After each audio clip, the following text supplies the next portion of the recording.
सूरज धीरे धीरे पहाड़ों के पीछे जाने लगा था। राजा पृथ्वीराज अभी तक झील के पास के अपने कैबिन्स में रुके हुए थे।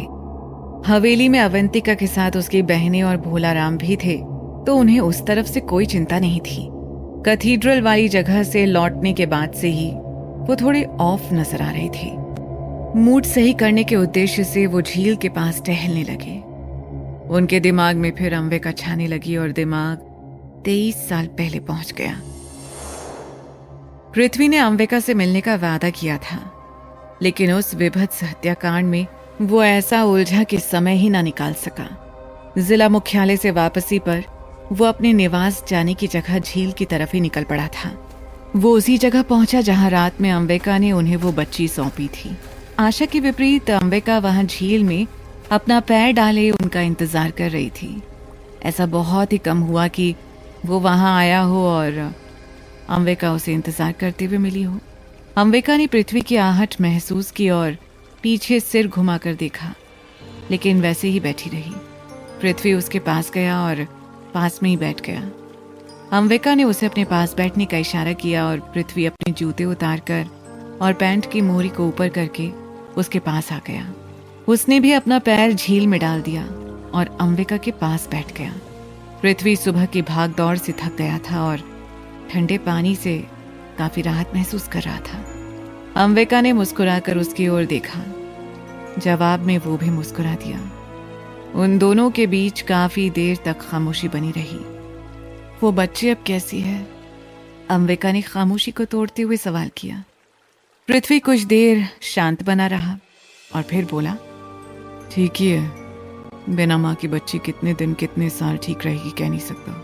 पृथ्वी ने आगे दार्शनिक के समान कहा, आप तो काफी संपन्न हैं, क्या आप उसकी मदद नहीं कर सकते? अंबिका ने कहा, कर सकता हूँ, जरूर कर सकता हूँ, लेकिन उसके पिता अभी जीवित हैं और कानूनी रूप से मैं ज्यादा कुछ नहीं कर सकता। पृथ्वी ने उसे अपनी विवशता बताई। दोनों के बीच फिर शांति छा गई। पृथ्वी सोच ही रहा था कि अंबिका से कबीले पर हमला करने वाले जानवर और पोस्टमार्टम रिपोर्ट के बारे में बताएं, लेकिन उससे पहले ही अंबिका उठ खड़ी हुई। क्या हुआ? पृथ्वी ने पूछा। जवाब में उसने एक और इशारा किया। थोड़ी दूर से भोला उन्हीं की ओर आ रहा था। प्रणाम भाभी, काफी दिनों बाद मुलाकात हुई आपसे, कैसी हैं? जवाब में अंबिका मुस्कुरा के रह गई। ऐसे परेशान करने के लिए माफी चाहते हैं भाभी। फिर पृथ्वी की ओर मुखातिब होते हुए भोला बोला, बड़े भैया, राजा साहब का संदेशा आया था, वो हवेली पर हैं और आपको वहीं बुलाया है। पृथ्वी थोड़ी सोच में पड़ गया और अंबिका वहां से जाने लगी। पृथ्वी ने उसे रोकना चाहा, लेकिन ना जाने क्या सोचकर चुप हो गया। अंबिका थोड़ी दूर आगे बढ़ी, फिर रुककर पृथ्वी से बोली, आप जाइए, हम कल मिलते हैं। फिर वो हमेशा की तरह तेजी से जंगलों में गुम हो गई। पृथ्वी भोला को साथ लेकर वापस चल दिया। राजा उग्र नारायण सिंह हवेली के अपने बैठक में बैठे हुए थे। उनके सामने सोफे पर एक युवक और एक लड़की बैठी हुई थी। पृथ्वी ने बैठकी में प्रवेश किया और अपने पिता को प्रणाम किया। राजा उग्र नारायण सिंह की उम्र 60 या 62 साल की रही होगी, लेकिन उनका शरीर अभी भी हष्ट पुष्ट था। चेहरे पे रौनक और सलीके से कटी हुई मूंछें उनके व्यक्तित्व को प्रभावशाली बनाते थे। चेहरे से वो काफी सख्त नजर आते थे, लेकिन उसके विपरीत बहुत ही मृदुल स्वभाव के व्यक्ति थे। सोफे पर बैठा युवक 25-30 वर्ष का रहा होगा। कपड़े काफी सलीके से पहन रखे थे और व्यक्तित्व से काफी जिम्मेदार जान पड़ रहा था। और वो लड़की, पृथ्वी को वो लड़की कहीं देखी देखी सी लगी। वो एक हल्की सांवली रंगत वाली गोल मुखड़े की लड़की थी। उसकी बड़ी बड़ी आंखें मानो मुस्कुरा रही हों।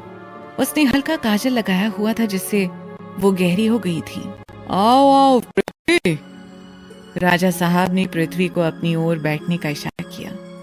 इनसे मिलो, ये वकील मोहनलाल, और इसे तो जानते ही होंगे, अपनी राधिका। पृथ्वी को अब ध्यान आया, वो वही लड़की थी जिसे उसकी माँ ने बचपन में ही गोद ले लिया था। वो दोनों इसी हवेली में खेलते रहते थे।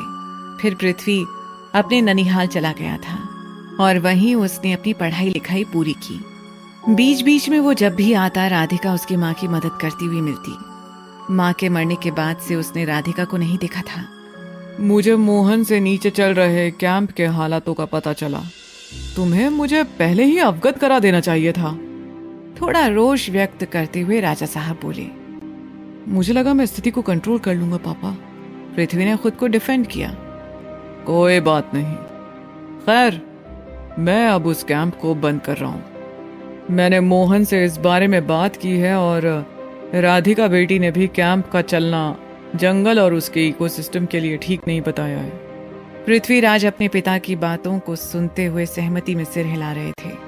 मैंने तुम्हारी सलाह जानने के लिए तुम्हें यहाँ बुलाया है। राजा साहब ने पृथ्वी से पूछा। मैं क्या सलाह दूं पापा? आपने सोचा है तो सही सोचा होगा। वैसे भी जिस तरह की दुर्घटनाएं वहां हो रही है, मैं खुद उस कैंप को बंद करना चाहता था, लेकिन फिर वहां काम कर रहे मजदूरों और कर्मचारियों का ध्यान आ गया। पृथ्वी ने कहा। उनके बारे में मैंने कुछ सोच रखा है। राजा साहब ने कहा। तुम कैंप बंद होने के पीछे जितनी भी कानूनी कार्रवाई होगी वो मोहन के साथ मिलकर देख लेना। ठीक है पापा। और फिर कुछ और बातों के बाद वकील मोहन राजा साहब को प्रणाम करके चले गए। राधिका भी उठने लगी तो राजा साहब ने पृथ्वी से कहा। पृथ्वी, तुम राधिका बेटी के साथ जाओ और वो जहां जाना चाहे छोड़ दो। ओके पापा। और पृथ्वी ने राधिका को आगे चलने का इशारा किया। राजा साहब को प्रणाम कर राधिका हवेली से बाहर जाने लगी और पृथ्वी उसके पीछे पीछे चलने लगा। राधिका को अपनी जीप में बिठाए पृथ्वी हवेली से नीचे कस्बे में उतरने लगा। बातों के सिलसिले को शुरू करने के उद्देश्य से पृथ्वी ने कहा। काफी समय बाद मिली हो, मैं तो तुम्हें एक बार में पहचान भी नहीं पाया राधिका। जवाब में राधिका मुस्कुरा कर रह गई। तो कहाँ छोड़ना है तुम्हें? पृथ्वी ने राधिका से सवाल किया। नदी के साथ झील के पास जो बाजार पड़ता है, बस वहीं तक। वैसे तो हमने बचपन साथ ही गुजारा है, लेकिन मैं तुम्हारे बारे में अभी भी कम ही जानता हूँ। बचपन में इतना ध्यान नहीं रहता था और जवानी में मैं यहाँ रहा नहीं। पृथ्वी ने राधिका से कहा। थोड़ी चुप्पी के बाद राधिका बोली। मैं झील के पास बने आखेटक कबीले के सरदार की मंझली बेटी हूँ। माँ मेरी बचपन में एक हादसे में गुजर गई थी। रानी माँ यानी कि आपकी माँ ने मुझे पाला पोसा है। आपके जाने के बाद भी उन्होंने मुझे बेटी की तरह रखा और उनके मरने के बाद राजा साहब ने मुझे पढ़ने के लिए बाहर भेज दिया। कुछ देर के लिए रुककर राधिका फिर बोली। रानी माँ के बिना हवेली सूनी सूनी लगती है, इसीलिए मैंने राजा साहब से अपने कबीले जाने की इजाज़त मांग ली थी। काफ़ी दिन बाद आई हूँ, वो सब भी मुझे देखकर काफ़ी खुश होंगे। राधिका के बारे में जानकर पृथ्वी को काफ़ी हैरानी हुई। अगर कबीले ही जाना है तो बाजार क्यों जा रही हो? मैं आपको कबीले में ही छोड़ देता हूँ, मैं वहाँ जा चुका हूँ। पृथ्वी ने कहा। कबीले के ज्यादातर सदस्य अब उन बाजारों में ही आकर बस गए हैं। मामा, मौसी, चाचा आदि सब वहीं रहते हैं, तो मैंने सोचा रात उन्हीं के पास आकर रुकूंगी। दिन में बाबा दादा से मिलने कबीले जाऊंगी। इधर उधर की बातें करते वो दोनों कबीले के बाजार पहुंच गए। पृथ्वी ने राधिका को उसकी बताई जगह पे ड्रॉप किया और विदा लेके वापस हवेली की तरफ चल पड़ा। फादर अग्निवेश के आने के बाद से कर्ट का रोल काफी सिमट सा गया था। जंगल में हुई सरला व हरमैन की हत्या के बाद से ही वो थोड़ा अशांत सा था। वो मिशन के कैंप के बाहर टहल रहा था कि उसे कैंप से कोई निकलकर बाहर जाता दिखाई दिया। दुर्घटना के बाद से ही शाम के समय किसी का भी जंगल की तरफ जाने से डीएसपी सुरेश ने मना किया हुआ था। एक तरफ पुलिस के जवान भी तैनात कर दिए गए थे, लेकिन इतने विस्तृत एरिया में फैले जंगल की निगरानी करना संभव न था। कर्ट की जिज्ञासा जाग उठी और वो धीरे धीरे उस आदमी के पीछे लग गया। अभी सूरज पूरी तरह डूबा नहीं था, इसलिए ठीक ठाक उजाला था। उस आदमी ने हालांकि अपने को सिर से पांव तक ढका हुआ था, लेकिन फिर भी कर्ट को वो जाना पहचाना लग रहा था।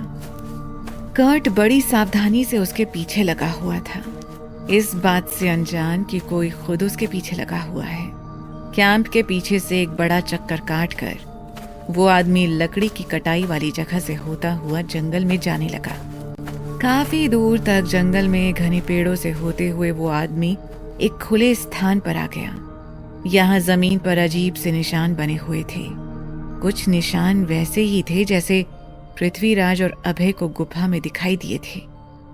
निशानों के आसपास हड्डियां रखी हुई थीं और एक तरफ जमीन पर सफेद चौक या पेंट से एक गोले के अंदर किसी भयानक जीव के सिर का चित्र बनाया गया था, जिसके बीचों बीच एक हवादार डोलची रखी हुई थी। उस पे पत्थर रखा हुआ था और उसके चारों तरफ मोमबत्तियां जल रही थी। वो आदमी उन निशानों से होते हुए उस डोलची तक पहुंचा। जब वो उन निशानों के बीच से होते हुए जा रहा था तो उसके शरीर में जैसे बदलाव से आने लगे थे। वो पंजों के बल चलने लगा और उसके शरीर में हल्की थरथराहट सी होने लगी। उसने डोलची के ऊपर से पत्थर को हटाया, उसे खोला और उसके अंदर से कुछ निकाला। वो एक दुधमुही बच्ची थी